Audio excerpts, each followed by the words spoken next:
All right, so this video is all about doing baseline patterns. Okay, now when you're making a baseline, you're going to want to have a good bass sound, of course, but you also want to make sure that you have a good pattern because if you're just starting out making beats, you might be tempted to do something like this and just hold that all the way through. Like I mean, I've heard that, I've done it myself. And I think it's because when you're first starting out, you're kind of scared, you don't know what to do with the bass, right? But you have to remember it's an instrument just like anything else, so you have to treat it like that. I mean, there's some beats where they just have the bass at the first part, like at the first kick, let's say like this, and then they wait for after 4 bars. I mean, that's okay, it depends on the beat, but you have to make sure that you have a good pattern, that it's just don't be afraid to try something different. Okay, you could do something simple like this.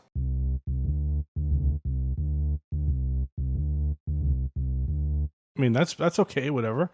But you could try different things, whatever. Now what I have here is just a basic drum track, and let me mute this here. Okay, we're gonna use this just to follow along. Now, what I have here is a bass sound from a plugin. Okay, it's a bass guitar from a plugin. Now, what I have here is I have it scaled out here. Okay, and here we've got the note of C and then F.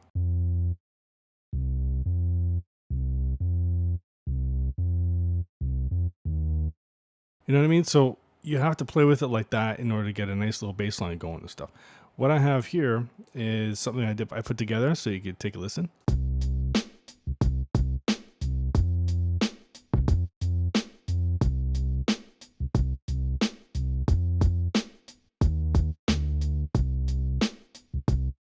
See, it's just something simple, but it's good. It's a nice pattern because I didn't just go, like I tried to do something a little different. And the thing I want to bring up though is that this is a plugin. Okay, so with that, the way it's set up obviously is that it's only going to play for as long as I'm holding the pad, right? It's only going to sustain as long as I'm holding it. So see a little short one or a long one. So when you have a sound like that, okay, so like in this case, a plugin, so it dictates where your bass line's gonna go, right? Like how you're gonna make your pattern. So in my case, I did this. I did like,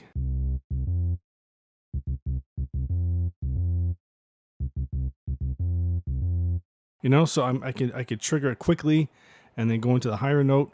You know what I mean? Because on this one, okay, this is different. This is a bass sample.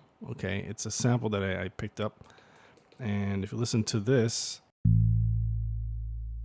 you see when I press it, it sustains, right? It just keeps going, but even though I just pressed it quickly, it trails off. Okay, so when you have that, you're gonna want to use it as is. Okay, because what you could do is, let me find the thing here. Okay, well, in Machine, it's called One Shot, but I could change this to ADSR, so it just shows. So it just depends on how I'm pressing it. See? Now, I made a bassline pattern with this sample. Okay, so listen to it when it's just depending on how I'm triggering how much I'm pressing the pad. Okay, listen to it.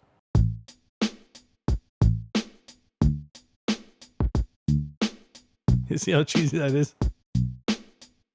Okay, so if I go back to One Shot, now listen to it.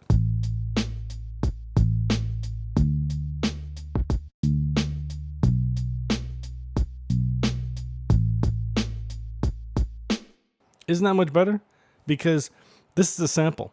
So again, if I'm holding it long or short, doesn't matter, because it's just going to play at the One Shot sample. Okay, unless I change the setting, but I don't want to change the setting because it doesn't sound good.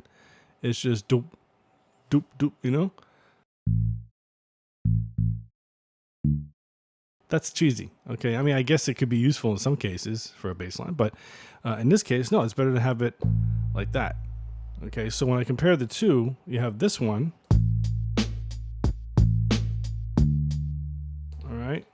And now the one with the plugin.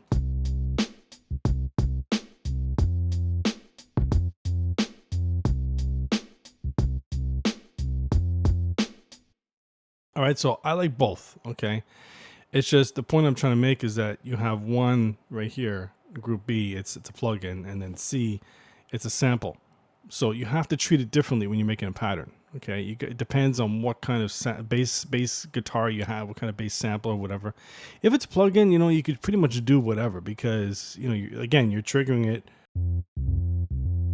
You're triggering it depending on how you're pressing the pads, how long you're holding it, whatever. Whereas with a sample, it's the same kind of thing, but it depends. It depends because it's not going to be the same if it's like this. Oops, hold on.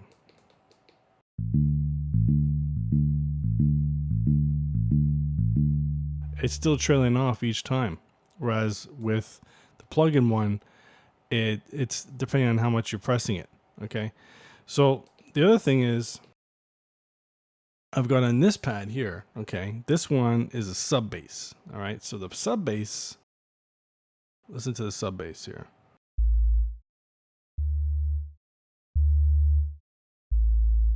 Okay, so sub bass is kind of like a mix between the two of a plugin and just a bass note, like a bass sample. Okay, it's kind of like the two together because this one, you press it, it depends on how long I'm pressing it. All right. I can hold it long or just short. All right, now the same thing, I could change it to one shot, but you gotta be careful with the sub bass because it's just gonna hold it. So it just keeps going on and on. And the thing is that with sub bass, you gotta be careful because I mean, I've used sub bass a lot in the past, and I like the sound of it, but it was so heavy, and it would always just go on for so long. It's just such a long sustain, right? It just keeps going on and on. You don't want that. So you always have to, you don't want to do a one shot on that. You want to put it on the shorter one when you hold it. Okay. But the problem with a sub bass is that you can make a pattern with it like this, but it's so heavy, you know? I mean, it's kind of like when you think back to that video I did for the 808 kick, is that I put compression on it to get a hold of it, to get control of it. And that's because it's so heavy, it could easily get out of control. So the same thing with this, but you know, you don't want to really compress it or EQ it or whatever because it just takes away from what the sub bass really is, you know? So if you're going to use a sub bass, you could do the same pattern like I have on these two. It's just that you just have to remember that it's a sub bass, okay? It's going to be very heavy. So if you're using a sub bass, you could take out some of that low end when you EQ it, but you know, I don't really recommend that too much because I mean, like in a way, it's kind of like, what's the point, you know? So you could use it. I would just put it very low, like bring the volume down so that it's not so loud, and just use it like to complement the kick or something like that. Okay, just like a kind of like an 808 in a way. Okay, because that's basically, you know, the same type of sound. You know what I mean? So yeah, so sub bass, same type of thing, but it's very, very heavy, so you got to be careful. I mean, in the past, I did a sub bass pattern like that, you know, but it's very heavy. So, yeah, so I would recommend that you stick to the other stuff, you know, like this one, because this one, it's a lot easier. You just hold it.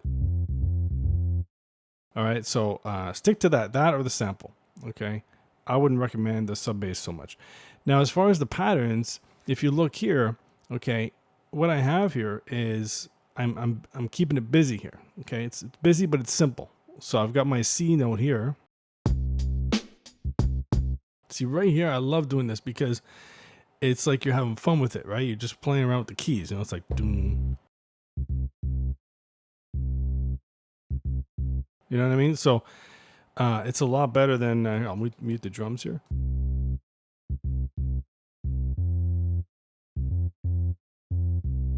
And then here I did the same type of thing as here. It's just that this I'm using the higher note of F. So yeah, because a lot of times I hear patterns, especially if someone's just starting out, is that they're just going to keep it very simple. They might just have, you know, the C note here on the first bar, then again on the second bar, and then maybe bring it up on the third, whatever. But why not do something, like this, the way it is set up like this, okay? Because it just makes the bass line more exciting, because let's face it, bass is kind of boring, right? But you have to remember is that it makes a big difference in your beat. I'm going to talk more about that in another video, but for now, it's all about the patterns, and I'm showing you here at the end. Okay, if you look at the end here, listen to this. Now that too, this here, when I do that at the end of my fourth bar, okay, that's on, yeah, so that's, where are we here? Yeah, that's the note of D, so, and then over here, back to C.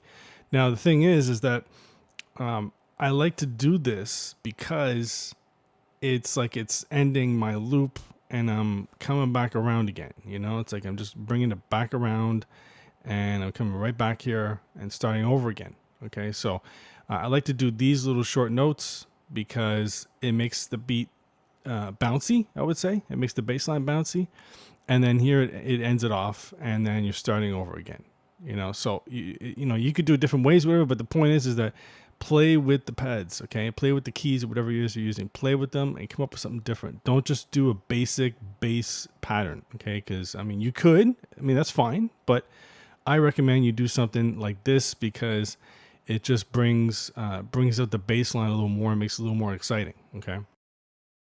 This one here on my C pad here, C group. This is the one with the sample. Now see, I didn't do this with the sample, okay? Because on this one, like I said, this is the plugin, so I can do pretty much what I want. With this one, like I said, the note, it trails off, okay? If you look at the, where are we here? If you look at the bass note here, it trails off each time, right? Every time I press it. Okay, so that's why I didn't bother doing any crazy patterns here, like putting a lot of notes in, because it trails off, then it trails off, and it trails off. So you just want to have a couple of simple notes. That's it. And at the fourth bar, I just let it trail off. So it almost fills the whole bar right there if you listen to it.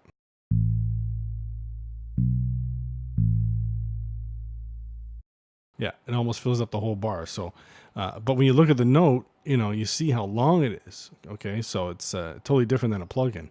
And the other thing too is that with this, okay, it's a bass sample, but what I did was I started it here, okay, not here. The reason why, because when you play it here, listen, you hear that little click at the beginning.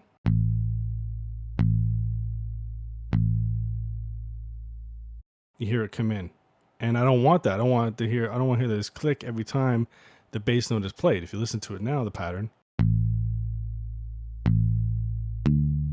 that's kind of cheesy. So that's why I bring it into about here, cut off the beginning, and now listen to it.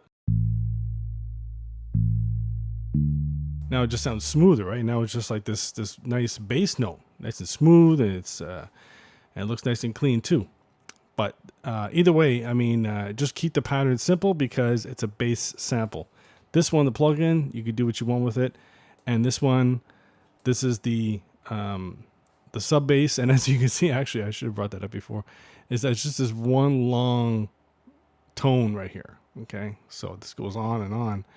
I even shortened it, and it's still heavy. So, so yeah, you don't really want to mess with that too much. Like I said, you could use the sub bass just to complement the kick or whatever, kind of like an 808.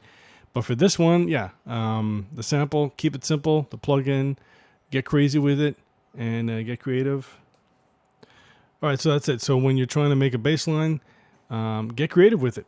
Whether it's a plugin or whether it's a bass note or even the sub bass, you got to get creative with it and come up with something that's bouncy and not so bland.